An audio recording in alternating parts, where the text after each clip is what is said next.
ಟಾಕ್ಸಿಕ್ಗೆ ಅದರಲ್ಲ cinema release ಮಾಡಿಯೇ ಹಠಕ್ಕೆ ಬಿದ್ದ ನಟ. So guys, welcome back to our YouTube channel. ಸ್ನೇಹಿತರೆ, ಎಸ್ ನಟನೆ ಟಾಕ್ಸಿಕ್ ಸಿನಿಮಾ ಇನ್ನು ಮುಂದಿನ ವರ್ಷ ಮಾರ್ಚ್ 19ರಂದು ಬಿಡುಗಡೆ ಆಗಲಿದೆ. ಟಾಕ್ಸಿಕ್ ಜೊತೆಗೆ ಬಾಕ್ಸ್ ಆಫೀಸ್ನಲ್ಲಿ ಕ್ಲಾಸ್ ತಪ್ಪಿಸಿಕೊಳ್ಳೋ ಹಲವಾರು ಇಂಡಸ್ಟ್ರಿಗಳಿಂದ ಹಲವಾರು ಹೀರೋಗಳು ಇವಾಗಲೇ ಯಾವ ದಿನ ಮೂವಿ ರಿಲೀಸ್ ಮಾಡಬೇಕಂತ ಪ್ಲ್ಯಾನ್ ಹಾಕ್ಕೊಳ್ತಾ ಇದ್ದಾರೆ. ಸೊ ಆದರೆ ಇಲ್ಲೊಬ್ಬ ನಟ ನನ್ನ ಸಿನಿಮಾವನ್ನು ಟಾಕ್ಸಿಕ್ ಎದುರೇ ನಾನು ಬಿಡುಗಡೆ ಮಾಡ್ತೀನಿ ಎಂದು ಹಠಕ್ಕೆ ಬಿದ್ದಿದ್ದಾನೆ ಅಂತೆ.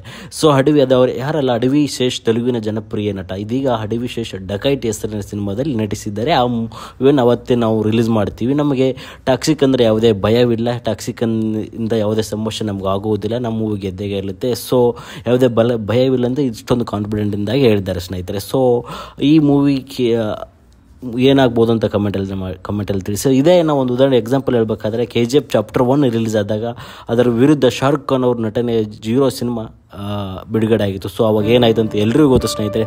ಸೊ ಈ ಮೂವಿ ಗೆಲ್ಲಿ ಅಂತ ನಾವು ಆಶಿಸ್ತಾ ಇದ್ದೀವಿ. ಇಲ್ಲಿಗೆ ಈ ವಿಡಿಯೋ ನೋಡೋಣ. ಬಾಯ್ ಬಾಯ್.